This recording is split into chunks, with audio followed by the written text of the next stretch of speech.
আমাদের অভিনয় পাঠ দুষ্ট ছেলে ভাই মাইক্রোফোন একটা লাগবে, একটা মাইক্রোফোন লাগবে, একটা মাইক্রোফোন লাগবে, নিয়ে এসো।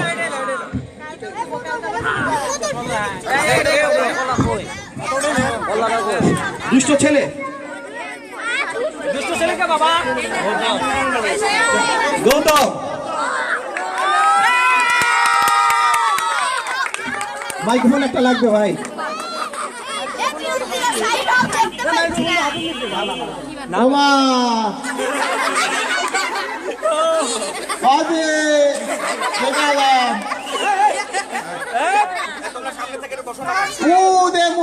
পুরা দোকানে খাওয়া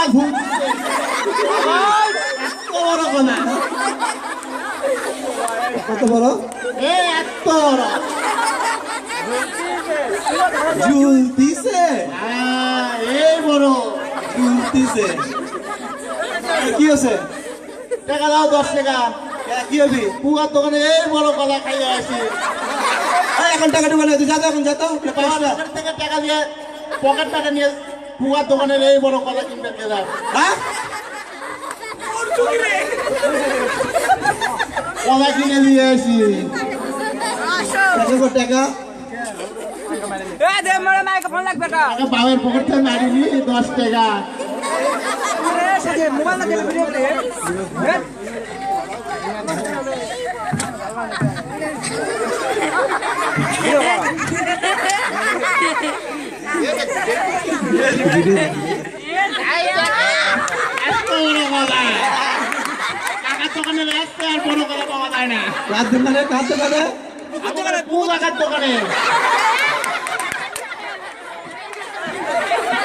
খাচ্ছি মনে করেন।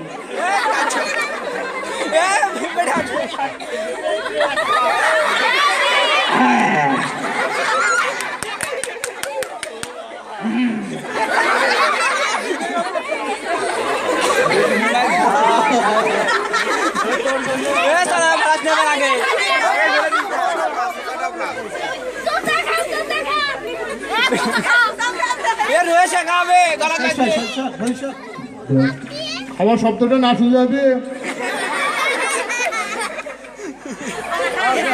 শুধু 1% দেন, তা খাবে তো তুমি। এখন শোল মানুষ যে ভগবান সমতুল্য।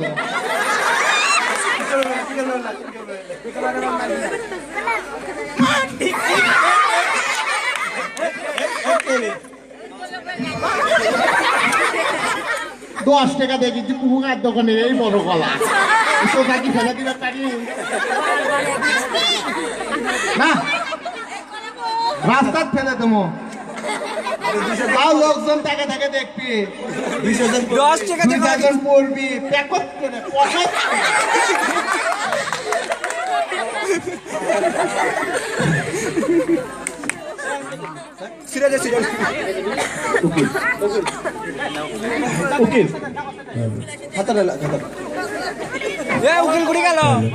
সময় দেরি হয়ে গেছে।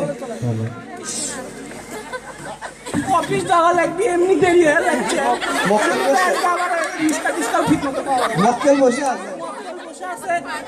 বসে আছে, খালি হিয়ারিং করলে টাকা দিবি 5,000 মাল আসবি বাবা না।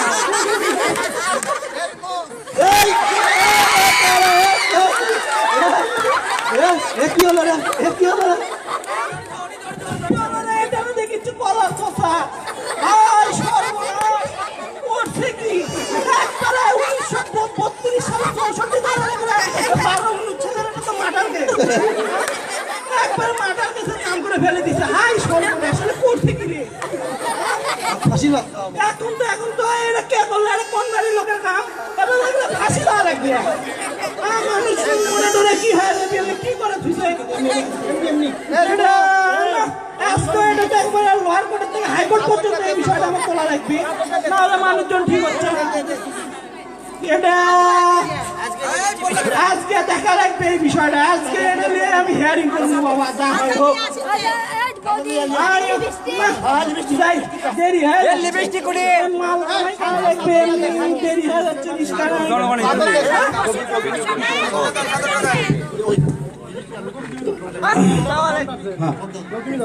এবার আসতেছে।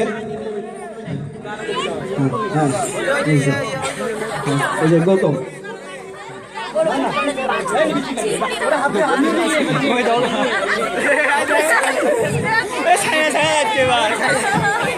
তৃতীয় লিঙ্গ পুরুষ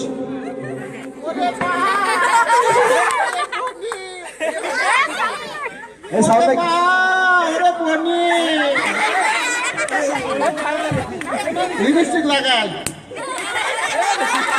হলো সুন্দর লাগছে সেরকম লাগছে সেরকম তোমার দেখি পছন্দ হয় নাকি মা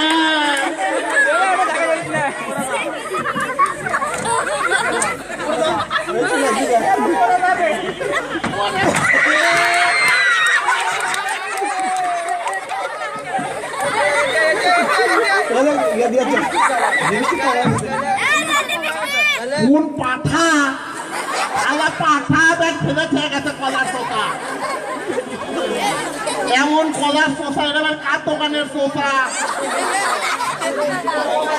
লিপস্টিকটা নষ্ট হয়ে গেল কোমরে ভাঙে গেল এমনি কচি কমর এমনি কচি কোমর পছন্দ হচ্ছে যেন পছন্দ হচ্ছে না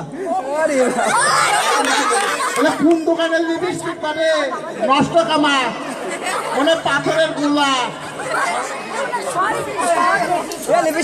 আমার ক্ষয় হয়ে গেল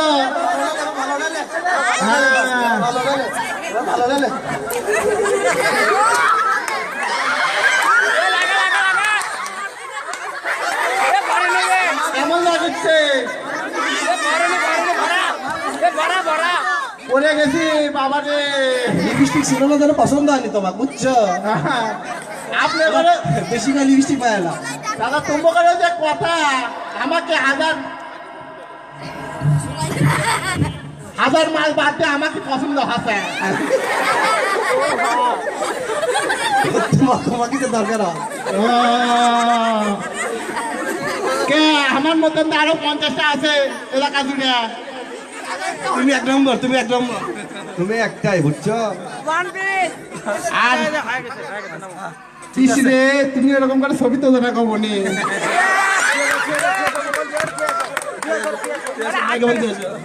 হাততালি মারো হাততালি মারো হাততালি মারো হাততালি কই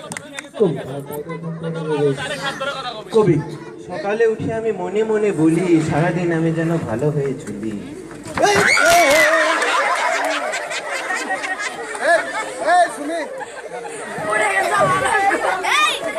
কোন সে হরদিনের কাজ করছে সাধক কোন নরধম এই কাজ করিয়াছে সাধক অনেক কাজ করিয়েছে সাধক তার কি হৃদয় বলে কি তার হৃদয় কি বলে কোনো কিছু নাই হে আমি জানি একটাই কাজ ওই গৌতম থেকে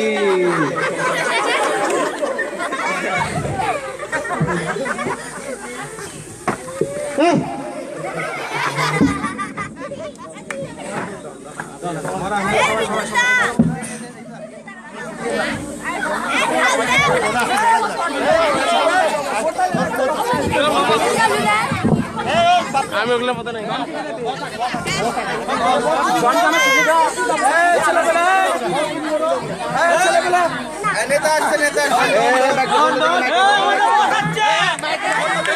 আমাদের ডন এটা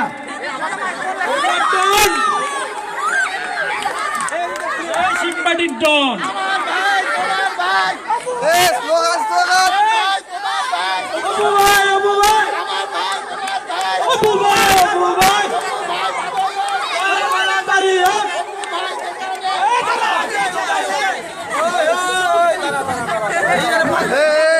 দুটা ভাষণ শুনবো ওই পুতো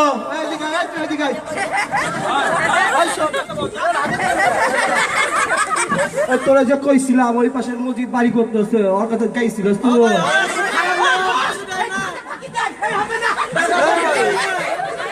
কইছিল 10 টাকা চাইছে কইছিল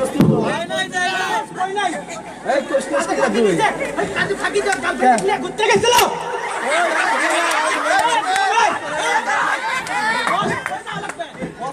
থাপ্পড় মেরে দেখ একটা কালে শোন বলো ওই যে বাড়ি করতেছে কত 10 পেটি যাবি 10 পেটি 10 পেটি না দিলে তাহলে তুলে নিয়ে আসবি জমা করবো। তুলে নিয়ে আসবি তুলে নিয়ে আসবি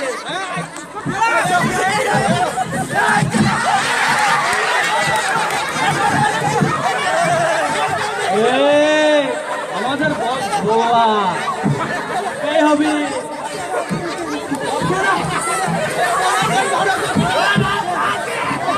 খালি হয়ে কাজের বেলার নাই একে একে বস বস কেউ দেখেনি। এক কাজ সংসাতে ওরে রে এই এলাকার প্রত্যেকটা লোক আমার কথাই বয়সে আরো ওঠে কাজ সংস্থা আমাকে এই কিরে রে করাচ্ছে রে কেউ দেখছে কি নাকি রে? কেউ দেখেনি বস, কেউ দেখেনি, জানে কিন্তু নাটক করেছে।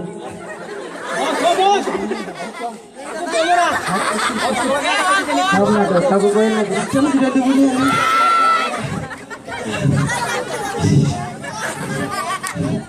বসে তোরে রে বস মাল দিতে তো আমরা মজা করে আসি। যা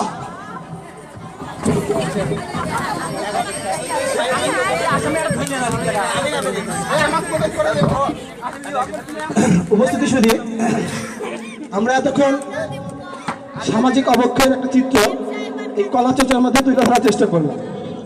আমরা আসলে সামাজিক অবক্ষয় দেখি, বুঝি, শুনি, শুধু দেখেই চলে যাই, কিন্তু কেউ ইচ্ছা করলে কিন্তু দুইটা প্রতিবাদ করার মাধ্যমে, দুটো কথা বলার মাধ্যমে আমরা এই জিনিসটা শোনাতে পারতাম, কিন্তু আমরা তা করি না। আমরা নিজের জায়গায় শুধু নিজে থাকি। আমরা যদি একজন সহযোগিতা করি, পরের জন্য কিন্তু অসুবিধা হবে না। প্রথম যে ছিল সে যদি নিজে আহত হওয়ার পরে, কলাচর্চাটা তুলে রাখতো, তাহলে পরবর্তীতে কিন্তু কেউ এই সমস্যায় পড়তো না। মানে এটা আমাদের সামাজিক অবক্ষয় এবং সামাজিক যে প্রেক্ষাপট, শেষ তুলনার সাথে মিলিয়ে আমরা আসলে উপস্থাপনা করার চেষ্টা করছি। জানি না কেমন হয়েছে, তবে আমাদের চেষ্টাটা ছিল যে মানুষের নৈতিক বোধ, মানুষের আচার ব্যবহার, মানুষের দায়িত্বশীলতা এবং সবার যে একটা প্রতিবাদী কণ্ঠ, যে একটা কণ্ঠ প্রতিবাদী করার মাধ্যমে অনেক অবক্ষয় ধ্বংস হতে পারে, সেই অবক্ষয় থেকে আমরা দূরে আছি। এই নাটকটি তারই একটা অংশস্বরূপ। সবাইকে ধন্যবাদ, আবার ধন্যবাদ। ধন্যবাদ শিববাড়ি শিব সঙ্গের কিশোর যুবক দলকে তার সমাজ সচেতনমূলক নাটিকা উপস্থাপনের জন্য। এ পর্যায়ে আমাদের